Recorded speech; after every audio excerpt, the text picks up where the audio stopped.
ఓం శ్రీమాత్రే నమః. కన్యారాశివారి అందరికీ నా హృదయపూర్వక నమస్కారాలు. ఈరోజు మనం జ్యోతిష్య శాస్త్రంలో అత్యంత శక్తివంతమైన, రహస్యమైన మరియు లోతైన రాశి అయిన కన్యారాశివారి గురించి కొన్ని కీలకమైన విషయాలు తెలుసుకోబోతున్నాం. కన్యారాశిలో జన్మించిన మీరందరూ ఎక్కడున్నా సరే, ఏ దేశంలో ఉన్నా సరే, రాబోయే ఈ కొద్ది రోజులు మీ జీవితంలో ఒక సువర్ణ అధ్యాయానికి నాంది పలకబోతున్నాయి. కాని ఆ అదృష్టాన్ని, ఆ ఐశ్వర్యాన్ని మీ ఇంట్లోకి ఆహ్వానించాలంటే ముందుగా మీ ఇంట్లో తిష్టవేసుకుని కూర్చున్న కొన్ని ప్రతికూల శక్తులను తరిమికొట్టాలి. ఆ ప్రతికూల శక్తులు మరేవో కావండి, మనకు తెలియకుండానే మనం ఇంట్లో ఉంచుకున్నటువంటి 5 రకాల వస్తువులు. ఈ వస్తువులు మీ ఇంట్లో ఉన్నంతకాలం సాక్షాత్తు ఐశ్వర్యప్రదాయిని అయిన శ్రీ మహాలక్ష్మీదేవి మీ గడప తొక్కడానికి కూడా ఇష్టపడదు. ఈ విషయాన్ని ఏమాత్రం నిర్లక్ష్యం చేసినా భవిష్యత్లో తీవ్రమైన ఆర్థిక, ఆరోగ్య మరియు కుటుంబ సమస్యలను ఎదుర్కోవాల్సి వస్తుంది. జాగ్రత్త! మీరు చేస్తున్న పనులన్నింటినీ ఒక్క 5 నిమిషాలు పక్కనపెట్టి నేను చెప్పబోయే విషయాలపై పూర్తి ఏకాగ్రత పెట్టండి. ఎందుకంటే ఇది మీ తలరాతను మార్చే శక్తి ఉన్నటువంటి సమాచారం. మీ భవిష్యత్తును బంగారుమయం చేసే శక్తి ఈ చిన్న మార్పులకు ఖచ్చితంగా ఉంది. మనం ఎంత కష్టపడి చెమటోచినా, ఎంత నిజాయితీగా పనిచేసినా లక్ష్మీదేవి కటాక్షం మనపై లేకపోతే మన శ్రమంతా బూడిదలో పోసిన పన్నీరవుతుంది. అందుకే ఆ జగన్మాత మన ఇంటును నిత్యం కొలువై ఉండాలంటే మనం కొన్ని వాస్తు నియమాలను, శాస్త్రపరమైన సూచనలను తప్పనిసరిగా పాటించి తీరాలి. అసలు మీ జీవితాన్ని, మీ అభివృద్ధిని అడ్డుకుంటున్న ఆ 5 వస్తువులు ఏవి అనే పూర్తి వివరాలను మీరు తెలుసుకోవాలంటే ఈ సమాచారాన్ని పూర్తిగా చివరి వరకు శ్రద్ధగా వినండి. ఇందులో ఏ ఒక్క విషయాన్ని మీరు విస్మరించినా మళ్లీ పాత సమస్యలతోనే ఇబ్బంది పడాల్సిన పరిస్థితి పునరావృతమవుతుంది. కాబట్టి ఎక్కడా దాటవేయకుండా చివరి వరకు చూడండి. అలాగే ఈ సమాచారం వింటున్న ప్రతి ఒక్కరూ ఆ భగవంతుడి ఆశీస్సుల కోసం మనస్ఫూర్తిగా మీ ఇష్టదైవాన్ని తలుచుకుని జై శ్రీరామని కాని, ఓం నమశివాయ అని కాని కామెంట్ చేయండి. ఆ సర్వేశ్వరుని దయ మనందరిపై ఎల్లప్పుడూ ఉండాలని కోరుకుందాం. జ్యోతిష్య శాస్త్రంలో ప్రతి రాశికి ఒక ప్రత్యేక స్థానం, ఒక విలక్షణమైన స్వభావం ఉంటాయి. ఆ కోవలో కన్యారాశికి ఒక విశిష్టమైన గుర్తింపు ఉంది. వీరిని పూర్తిగా అర్థం చేసుకోవడం ఒక పట్టాన సాధ్యం కాదు. ఈ రాశివారిలో అపారమైన శక్తి దాగి ఉంటుంది. దాన్ని సరైన మార్గంలో పెడితే అద్భుతాలు సృష్టిస్తారు. కన్యారాశివారి మనస్తత్వం చూస్తే వారు సాధారణంగా ఎవరి జోలికి వెళ్లరు. వివాదాలకు, గొడవలకు 100 అడుగుల దూరంలో ఉంటారు. కాని ఎవరైనా వారిని మోసం చేసినా, కించపడిచినా లేదా వారి ఆత్మాభిమానాన్ని దెబ్బతీసినా అస్సలు సహించలేరు. వారి స్పందన చాలా తీవ్రంగా, ఊహించని విధంగా ఉంటుంది. వీరిలో ఉన్న గుణం లోతైన భావోద్వేగాలను కలిగి ఉండటం. అందుకే వీరిపైకి ఎంత కఠినంగా, గంభీరంగా కనిపించినా వారి లోపల సముద్రమంత భావోద్వేగాలు దాగి ఉంటాయి. ప్రేమ, ద్వేషం, ఆనందం, బాధ ఏదైనా సరే వీరు చాలా తీవ్రంగా అనుభవిస్తారు. కన్యారాశివారి ముఖ్య లక్షణాలలో ఒకటి వారి రహస్య స్వభావం. వారు తమ మనసులోని విషయాలను అంత సులభంగా ఎవరితోనూ పంచుకోరు. వారి జీవితం ఒక తెరిచిన పుస్తకంలా ఎప్పటికీ ఉండదు. వారి గురించి పూర్తిగా తెలుసుకోవడం దాదాపు అసాధ్యం. ఈ కారణంగానే వారిని చాలామంది అపార్థం చేసుకుంటూ ఉంటారు. వారు తమ భావాలను, బలహీనతలను బయటపెడితే ఇతరులు వాటిని అలుసుగా తీసుకుంటారేమోనని ఒక తెలియని భయం వారిలో ఉంటుంది. అందుకే తమ చుట్టూ ఒక అదృశ్యమైన బోడను కట్టుకుని జీవిస్తారు. కేవలం తాము పూర్తిగా 100% నమ్మిన కొద్దిమందిని మాత్రమే ఆ గోడలోపలికి అనుమతిస్తారు. వీరికి ఉన్న మరో అద్భుతమైన శక్తి వారి అంతర్దృష్టి లేదా సహజజ్ఞానం. అంటే ఎదుటివారి మనసులో ఏముందో వారు నిజం చెబుతున్నారా లేక అబద్ధం చెబుతున్నారా అని వీరు చాలా సులభంగా పసిగట్టగలరు. వారి కళ్లలోకి చూసి, వారి మాట తీరును బట్టి వారి అసలు ఉద్దేశాన్ని గ్రహించగలరు. ఈ శక్తి కారణంగా వీరిని మోసం చేయడం దాదాపు అసాధ్యం. ఎవరైనా వీరి ముందు నాటకాలాడినా, కళ్లబుల్లి కబుర్లు చెప్పినా వెంటనే దొరికిపోతారు. అందుకే వీరు నిజాయితీగా ఉండేవారినే ప్రాణంగా ఇష్టపడతారు. నమ్మక ద్రోహాన్ని అస్సలు ఎప్పటికీ సహించలేరు. కన్యారాశివారు అత్యంత నమ్మకమైన స్నేహితులు. స్నేహం కోసం ప్రాణమివ్వడానికైనా వెనుకాడరు. తమ స్నేహితులకు కష్టం వస్తే ప్రపంచంతోనైనా పోరాడడానికి సిద్ధంగా ఉంటారు. వారి స్నేహం చాలా లోతైనది మరియు శాశ్వతమైనది. పైపై మెరుగులకు లొంగే రకం కాదు. అయితే వీరి స్నేహాన్ని పొందడం అంత సులభం కాదు. వారు ఎవరినైనా స్నేహితుడిగా అంగీకరించే ముందు వారిని అన్ని విధాలుగా పరీక్షిస్తారు. వారి నిజాయితీని, నమ్మకాన్ని పూర్తిగా నిర్ధారించుకున్న తర్వాతే వారిని తమ జీవితంలోకి, తమ హృదయంలోకి ఆహ్వానిస్తారు. వారు ఎంత మంచి స్నేహితులో అంత ప్రమాదకరమైన శత్రువులు కూడా. ఎవరైనా వారికి ద్రోహం చేస్తే ఆ విషయాన్ని జీవితంలో మర్చిపోలేరు. పగబట్టే గుణం వీరిలో ఎక్కువగా ఉంటుంది. ఇది వారి బలహీనత అని చెప్పాలి. సమయం చూసి తమకు జరిగిన అన్యాయానికి బదులు తీర్చుకోవడానికి ప్రయత్నిస్తారు. వారిని గాయపరిచిన వారిని క్షమించడం చాలా కష్టం. ఆ గాయం వారి మనసులో ఎప్పటికీ ఒక మచ్చలా ఉండిపోతుంది. అందుకే వీరితో శత్రుత్వం పెట్టుకోవడమంటే నిప్పుతో చెలగాటమాడడం లాంటిదని మన పెద్దలు చెబుతారు. పోరాట పటిమ కన్యారాశివారి రక్తంలోనే ఉంటుంది. జీవితంలో ఎదురయ్యే ఎలాంటి సవాల్నైనా ధైర్యంగా ఎదుర్కొంటారు. ఓటమిని అంత సులభంగా అంగీకరించరు. ఒకసారి ఓడిపోయినా మళ్లీ రెట్టింపు బలంతో ప్రయత్నించి విజయం సాధించే వరకు విశ్రమించరు. వారి జీవితంలో ఎన్ని కష్టాలు వచ్చినా, ఎన్నిసార్లు కిందపడినా వారిలో ఉండే పట్టుదల, దృఢ సంకల్పం వారిని జీవితంలో ఉన్నత శిఖరాలకు చేరుస్తాయి. అందుకే వీరు ఏ రంగంలో ఉన్నా నాయకులుగా ఎదుగుతారు. 10 మందికి దారి చూపిస్తారు. వృత్తి జీవితంలో వీరు అంకితభావంతో పనిచేస్తారు. ఏదైనా పనిని మొదలుపెడితే దాన్ని పూర్తి చేసే వరకు వదిలిపెట్టరు. వారి ఏకాగ్రత అమోఘం. పరిశోధన, గూఢచర్యం, సైకాలజీ, సర్జరీ వంటి లోతైన విశ్లేషణ అవసరమయ్యే రంగాలలో వీరు అద్భుతంగా రాణిస్తారు. వారికి అధికారం అంటే ఇష్టం. ఇతరుల కింద పనిచేయడం కంటే తామే నాయకత్వం వహించడానికి ఇష్టపడతారు. వారిలో సహజమైన నాయకత్వ లక్షణాలు ఉంటాయి. ఒక బృందాన్ని నడిపించడంలో, కష్టమైన పనులను పూర్తి చేయడంలో వారు ఎప్పుడూ ముందుంటారు. ప్రేమ సంబంధాల విషయంలో కన్యారాశివారు చాలా తీవ్రంగా ఉంటారు. ప్రేమించిన వారిని ప్రాణం కంటే ఎక్కువగా ప్రేమిస్తారు. వారి ప్రేమలో స్వచ్ఛత, లోతు ఉంటాయి. కాని అదే సమయంలో వారిలో తమవారనే భావన అంటే పొజిటివ్నెస్ కూడా ఎక్కువగా ఉంటాయి. తమ భాగస్వామి నుండి సంపూర్ణమైన నిజాయితీని, నమ్మకాన్ని ఆశిస్తారు. చిన్న అనుమానం వచ్చినా తట్టుకోలేరు. వారి ప్రేమ ఎంత తీవ్రంగా ఉంటుందో అనుమానం వస్తే వారి ప్రవర్తన కూడా అంతే తీవ్రంగా మారుతుంది. అందుకే వీరితో బంధంలో ఉన్నవారు చాలా ఓపికగా, నిజాయితీగా ఉండాలి. వీరిలో ఉండే మొండితనం ఒక్కోసారి వారికి మేలు చేస్తే మరోసారి కీడు చేస్తుంది.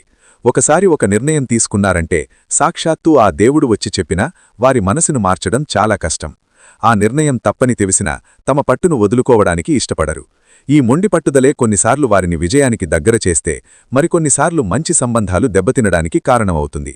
ఇతరుల సలహాలను వినడానికి వారు అంతగా ఇష్టపడరు. తమకు తెలిసిందే సరైనది అనే భావన వారిలో బలంగా పాతుకునిపోయి ఉంటుంది. ధనం విషయంలో వీరు చాలా జాగ్రత్తగా ఉంటారు. ధనాన్ని అనవసరంగా ఖర్చు చేయరు. భవిష్యత్తు కోసం పొదుపు చేయడంలో, పెట్టుబడులు పెట్టడంలో వీరు ముందుంటారు. వారికి ధనమంటే కేవలం విలాసం కాదు, అది వారికి ఒక రకమైన శక్తిని, భద్రతను ఇస్తుంది.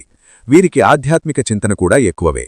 జీవితం, మరణం, విశ్వరహస్యాలు వంటి లోతైన విషయాలు గురించి తెలుసుకోవడానికి ఆసక్తి చూపిస్తారు. పైకి కనిపించే ప్రపంచం వెనుక ఉన్న నిజాలను అన్వేషించాలనే తపన వారిలో ఉంటుంది. యోగా, ధ్యానం వంటి వాటిపై ఆసక్తి చూపిస్తే మానసిక ప్రశాంతత లభిస్తుంది. అలాగే ఈ కన్యారాశి స్త్రీలు ఎవరైతే ఉన్నారో వారికి పుట్టింటికన్నా కూడా మెట్టింట అదృష్టం రెట్టింపు అవుతుంది. కన్యారాశి స్త్రీలను ఏ పురుషులైతే వివాహం చేసుకుంటారో వారికి అద్భుతంగా కలిసి వస్తుంది. వారి జీవితం పెళ్లికి ముందు, పెళ్లికి తర్వాత అన్నట్టుగా మారిపోతుంది. ఆ మగవారు అంతకుముందు ఎన్ని కష్టాలు పడి ఉన్నా, ఆర్థికంగా ఎన్ని ఇబ్బందులు ఎదుర్కొన్నా, కన్యారాశి స్త్రీ వారి జీవితంలోకి గృహలక్ష్మిగా ప్రవేశించిన మరుక్షణం నుండి వారి దశ తిరిగిపోతుంది. వారికి అష్టైశ్వర్యాలు చేకూరుతాయి.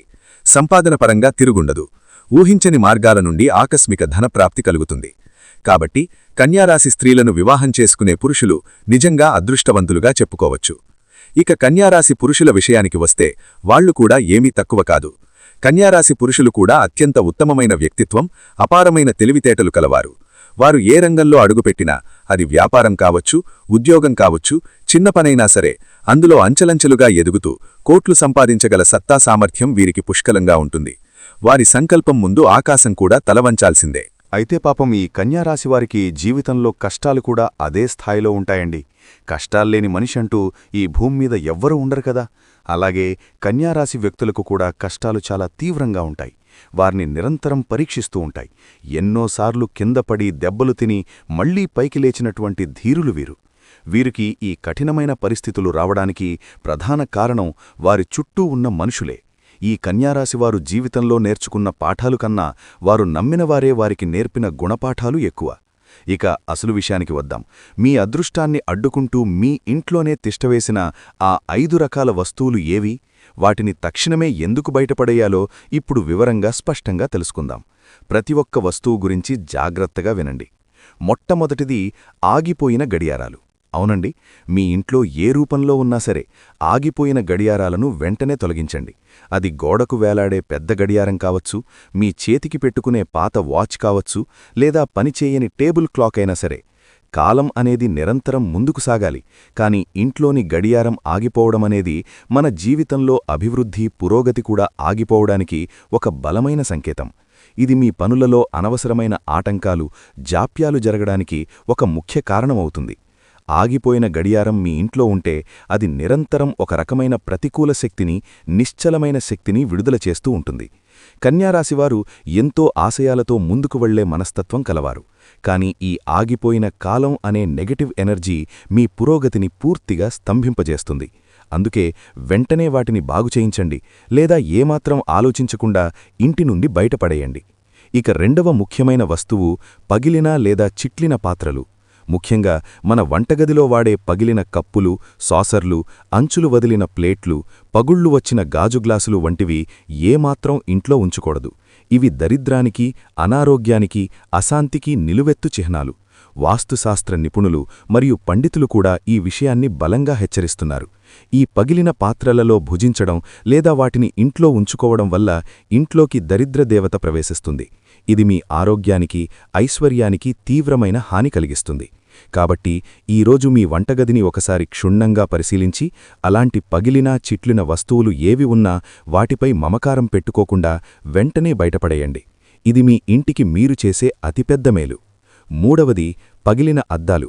పగిలిన అద్దంలో ముఖం చూసుకోవడం అరిష్టమని మన పెద్దలు ఎప్పటినుండో చెబుతున్నమాట. ఇది కేవలం మూఢనమ్మకం కాదు, దీని వెనుక లోతైన శాస్త్రీయ, మానసిక కారణం కూడా ఉంది. పగిలిన అద్దం మన ప్రతిబింబాన్ని ముక్కలుగా వికృతంగా చూపిస్తుంది. ఇది మన సబ్కాన్షియస్ మైండ్ మీద ప్రతికూల ప్రభావం చూపి మన ఆత్మవిశ్వాసాన్ని దెబ్బతీస్తుంది. నేను సరిగా లేను, నా జీవితం కూడా ఇలాగే ముక్కలైపోయింది అనే భావనను మనసులో నాటుతుంది. ఇది తెలియకుండానే మనల్ని నిరాశలోకి నెడుతుంది. ఇంతేకాకుండా వాస్తుశాస్త్రం ప్రకారం పగిలిన అద్దం ఇంట్లోని సానుకూల శక్తిని విచ్ఛిన్నం చేసి ప్రతికూల శక్తిని రెట్టింపు చేస్తుంది. దీనివల్ల కుటుంబ సభ్యుల మధ్య గొడవలు, మనస్పర్ధలు, అనవసరమైన చికాకులు, ఆర్థిక నష్టాలు పెరుగుతాయి. మీ ఇంట్లో అద్దం పగిలి ఉంటే దాన్ని వెంటనే తొలగించండి. గమ్ముతో అంటించి వాడటం కూడా మహాదోషమని గుర్తుంచుకోండి.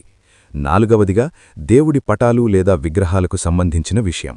మీ పూజగదిలో చిరిగిన, రంగు వెలిసిన, పగిలిన దేవుడి పటాలు లేదా విగ్రహాలు అస్సలు ఉండకూడదు. అలాంటి విగ్రహాలను, పటాలను పూజించడం వల్ల మనకు ఎటువంటి పూజఫలం దక్కకపోగా మహాదోషం చుట్టుకుంటుంది. స్థితిలమైన, భిన్నమైన విగ్రహాలను పూజించినవంటే మనం ఆ దైవాన్ని అవమానించినట్లే అవుతుంది. మన పూజ స్వీకరించబడదు. ఇది మన కుటుంబ శ్రేయస్సుకు మంచిది కాదు. పగిలిన విగ్రహాలు ఇంట్లో ఉంటే అపారమైన నెగటివ్ ఎనర్జీ వస్తుంది. అలాగే ఒకే దేవుడికి సంబంధించిన 2-3 విగ్రహాలు లేదా చిత్రపటాలు పక్కపక్కనే పెట్టి పూజించకూడదు. ఉదాహరణకు 2 లక్ష్మీదేవి విగ్రహాలు, 3 వెంకటేశ్వర స్వామి పటాలు పక్కపక్కనే ఉండటం వంటివి చేయకూడదు. మీ ఇంట్లో అదనంగా ఉన్న లేదా పగిలిన పటాలను, విగ్రహాలను ఏదైనా గుడిలో ఉన్న రావి చెట్టు కింద భక్తిగా పెట్టండి లేదా పారే నీటిలో కలపండి. ఇక ఐదవ అత్యంత ముఖ్యమైన విషయం చనిపోయిన మీ పెద్దలు, పితృదేవతలు వాడిన వస్తువులు. చాలామంది తమ పెద్దల మీద ఉన్న ప్రేమతో, గౌరవంతో వారి గుర్తుగా వారు వాడిన మంచాలు, చేతికర్రలు, దుస్తులు, కళ్లజోళ్లు వంటి వస్తువులను ఇంట్లో భద్రంగా దాచుకుంటారు. ఇది భావోద్వేగపరంగా సరైనదే అనిపించినా ఆధ్యాత్మికంగా, వాస్తుశాస్త్ర ప్రకారం ఇది చాలా పెద్ద తప్పు. చనిపోయిన వారి ఆత్మ వారు వాడిన వస్తువులతో ఒక బలమైన బంధాన్ని పెంచుకుని ఈ భూలోకాన్ని, తమ వారిని విడిచి ఉన్నత లోకాలకు వెళ్లడానికి ఇబ్బంది పడుతుందని శాస్త్రాలు చెబుతున్నాయి. దీనివల్ల వారి ఆత్మ శాంతించదు. అలాగే ఇంట్లో నివసించేవారికి అశాంతి, తెలియని ఆందోళన, పనులలో ఆటంకాలు, నిద్రలో పీడకలలు, ఆరోగ్య సమస్యలు వంటివి కలుగుతాయి. వారి ఆత్మ శాంతించి వారు ఉన్నత గతులు పొందాలంటే వారు వాడిన వస్తువులను పేదవారికి దానం చేయడం ఉత్తమమైన మార్గం. వారి బట్టలను, మంచం వంటి వస్తువులను అవసరమైన వారికి దానం చేయండి. ఇది వారికి ఆత్మశాంతిని ఇవ్వడమే కాకుండా మీకు పుణ్యాన్ని కూడా ఇస్తుంది. వారి ఫోటోలను పూజగదిలో కాకుండా దక్షిణ దిశలో గోడకు తగిలించుకుని రోజూ నమస్కరించుకోవాలి. ఈ 5 రకాల వస్తువులను మీ ఇంటి నుండి శ్రద్ధగా తొలగించిన తర్వాత లక్ష్మీదేవిని ఆహ్వానించడానికి మీ ఇంట్లో మరికొన్ని సానుకూల మార్పులు కూడా చేయాలి. ఇంటి సింహద్వారం ఎప్పుడూ శుభ్రంగా, పవిత్రంగా, ఆకర్షణీయంగా ఉండాలి. లక్ష్మీదేవి మన ఇంటికి వచ్చేది ముఖ్యద్వారం గుండానే. కాబట్టి ప్రతిరోజూ గడపకు పసుపు రాసి, కుంకుమ బొట్లు పెట్టి, అందమైన రంగవలికలతో అలంకరించాలి. ఇలా చేయడం వల్ల లక్ష్మీదేవి మన ఇంటిని చూసి ఆకర్షితురాలై లోపలికి ప్రవేశిస్తుంది. శుక్రవారం నాడు ఇంటి గుంబానికి మామిడి తోరణాలు కట్టడం వల్ల ఇంట్లోకి ఎటువంటి ప్రతికూల శక్తులు ప్రవేశించకుండా ఉంటాయి. అలాగే ఇంటి ఆవరణలో ఒక తులసి కోటను ఏర్పాటు చేసుకుని ప్రతిరోజూ ఉదయం, సాయంత్రం దీపం పెట్టడం వల్ల లక్ష్మీదేవి అనుగ్రహం, విష్ణుమూర్తి ఆశీస్సులు మీకు పుష్కలంగా లభిస్తాయి. తులసి ఉన్న ఇంట సిరి సంపదలకు లోటుండదు. కన్యారాశివారు ఈ చిన్న చిన్న మార్పులు చేయడం వల్ల గొప్ప గొప్ప ఫలితాలను చూస్తారు. వంటగది విషయంలో కూడా చాలా జాగ్రత్తలు తీసుకోవాలి. వంటగదిని అన్నపూర్ణాదేవి నిలయంగా భావించి ఎప్పుడూ శుభ్రంగా ఉంచుకోవాలి. ముఖ్యంగా రాత్రిపూట ఎంగిలి గిన్నెలను సింకులో పేరుకుపోనివ్వకూడదు. రాత్రి పడుకునే ముందే వాటిని శుభ్రం చేసుకోవాలి. అన్నపూర్ణాదేవి కొలువై ఉండే వంటగది అపరిశుభ్రంగా ఉంటే ఆ ఇంట్లో ధనధాన్యాలకు తీవ్రమైన లోటు ఏర్పడుతుంది. లక్ష్మీదేవి అలాంటి ఇళ్లల్లో నివసించడానికి ఇష్టపడదు. కాబట్టి వంటగది పరిశుభ్రత చాలా ముఖ్యం. ముఖ్యంగా ప్రతి శుక్రవారం నాడు ఇంటిని శుభ్రం చేసుకుని ఒక బకెట్ నీటిలో కొద్దిగా కల్లుప్పు వేసి ఆ నీటితో ఇల్లంతా తొడవడం వల్ల ఇంట్లో పేరుకుపోయిన ప్రతికూల శక్తి మొత్తం తొలగిపోతుంది. ఆ రోజు సాయంత్రం ఇంట్లో లక్ష్మీదేవికి దీపారాధన చేసి లలితా సహస్రనామం లేదా అష్టోత్తర శతనామావళి చదువుకోవడం కన్యారాశివారికి అద్భుతమైన యోగాన్ని, ఐశ్వర్యాన్ని కలిగిస్తుంది. ఇక కన్యారాశివారు మీరు ఎప్పుడూ ధైర్యంగా, నిజాయితీగా ఉండడానికి ప్రయత్నించండి. మీలోని మొండితనం అనే లక్షణం కొన్నిసార్లు మీకు అడ్డంకిగా మారవచ్చు. కాబట్టి కొన్ని విషయాలలో ఇతరుల మంచి సలహాలను కూడా స్వీకరించడానికి ప్రయత్నించండి. నేను చెప్పిందే కరెక్ట్ అనే ధోరణిని కొద్దిగా తగ్గించుకుంటే మీ సంబంధాలు మెరుగుపడతాయి. మీరు నమ్మకానికి, స్థిరత్వానికి మారుపేరు. మీరు ఒకసారి ఎవరికైనా మాట ఇస్తే దాన్ని నిలబెట్టుకోవడం కోసం ఎంతటి కష్టాన్నైనా భరిస్తారు. ఈ గొప్ప లక్షణమే మిమ్మల్ని వ్యాపారంలో, ఉద్యోగంలో ఉన్నత శిఖరాలకు చేరుస్తుంది. అయితే మార్పును అంత త్వరగా అంగీకరించకపోవడం కొన్నిసార్లు మీ బలహీనత కావచ్చు. ప్రస్తుతం మీరు ఎదుర్కొంటున్న కష్టాలు, సమస్యలన్నీ తాత్కాలికమే అని బలంగా నమ్మండి. చీకటి తర్వాత వెలుగు వచ్చినట్లే కష్టం తర్వాత సుఖం తప్పక వస్తుంది. మీరు చెయ్యాల్సిందల్లా మీ చుట్టూ ఉన్న ప్రతికూల వాతావరణాన్ని, మీ ఇంట్లోని నెగటివ్ ఎనర్జీని సానుకూలంగా మార్చుకోవడమే. అందుకు మొదటి ముఖ్యమైన అడుగు మీ ఇంట్లో పేరుకుపోయిన ఈ పనికిరాని, ప్రతికూల వస్తువులను తొలగించడమే. చెత్తాచెదారం, పనికిరాని పాత సామాన్లు, చిరిగిన బట్టలు, పాత చెప్పులు, తుప్పుపట్టిన ఇనుప సామాన్లు వంటివి ఇంట్లో ఉంటే అవి మీ ఆలోచనలను కూడా అలాగే పాతవిగా, నిరుపయోగంగా, తుప్పుపట్టినవిగా మార్చేస్తాయి. మీ మెదడులోకి కొత్త ఆలోచనలు రావాలన్నా, కొత్త అవకాశాలు మిమ్మల్ని వరించాలన్నా ముందుగా ఈ పాత వాటిని, పనికిరాని వాటిని వదిలించుకోవాలి. పాత నీరు పోతేనే కొత్త నీరు వస్తుంది. ఇది ప్రకృతి ధర్మం. మన జీవితాలకు కూడా వర్తిస్తుంది. మీరు మీ అదృష్టాన్ని, విధిని నిందించుకోవడం పూర్తిగా మానేసి మీ చేతిలో ఉన్న పనులను, మీ పరిసరాలను సరిదిద్దుకోవడం మీద దృష్టి పెట్టండి. మీ ఇల్లే మీ దేవాలయం. దాన్ని ఎంత పవిత్రంగా, ఎంత సానుకూలంగా ఉంచుకుంటే మీకు అంత గొప్ప మేలు జరుగుతుంది. నేను చెప్పిన ఈ పరిహారాలని శ్రద్ధగా, నమ్మకంతో పాటించడం మొదలుపెట్టిన కొద్ది రోజుల్లోనే మీ జీవితంలో ఒక అద్భుతమైన మార్పు కనిపించడం మొదలవుతుంది. మీ ఆర్థిక ఇబ్బందులు క్రమంగా తగ్గుముఖం పడతాయి. ఆరోగ్య సమస్యలు దూరమవుతాయి. కుటుంబంలో అనవసరమైన గొడవలు ఆగిపోయి సంతోషం, ప్రశాంతత వెల్లివిరుస్తాయి. మీలో కొత్త ఉత్సాహం, అపారమైన ఆత్మవిశ్వాసం రెట్టింపవుతాయి. మీరు చెయ్యాలనుకున్న పనులన్నీ ఎలాంటి ఆటంకాలు లేకుండా విజయవంతంగా పూర్తవుతాయి. కన్యారాశివారు సహజంగానే అదృష్టవంతులు, దైవానుగ్రహం కలవారు. ఆ అదృష్టాన్ని పూర్తిగా సద్వినియోగం చేసుకోవాలంటే మన చుట్టూ ఉన్న పరిసరాలను కూడా మనకు అనుకూలంగా, సానుకూలంగా మార్చుకోవాలి. ఈ నియమాలను పాటించడం ద్వారా మీరు సాక్షాత్తు శ్రీ మహాలక్ష్మీదేవిని మీ ఇంట్లోకి సగౌరవంగా ఆహ్వానించి అష్టైశ్వర్యాలతో, ఆయురారోగ్యాలతో, సుఖసంతోషాలతో వర్ధిల్లాలని మనస్ఫూర్తిగా కోరుకుంటున్నాను. కన్యారాశివారి గురించిన ఈ అమూల్యమైన సమాచారం మీకు నచ్చినట్లయితే మీ మంచి మనస్తో ఈ వీడియోకి ఒక లైక్ చేయండి. అలాగే ఆ శ్రీరామచంద్రుని అనుగ్రహం కోసం జై శ్రీరామ్ అని కామెంట్ చేయండి. ఇలాంటి మరిన్ని మంచి వీడియోల కోసం మా ఛానల్ని సబ్స్క్రైబ్ చేసుకుని మమ్మల్ని సపోర్ట్ చేయండి. అలాగే పక్కనే ఉన్న గంట సింబల్ని నొక్కడం ద్వారా మేము పెట్టే ప్రతి వీడియో మీకు వెంటనే చేరుతుంది.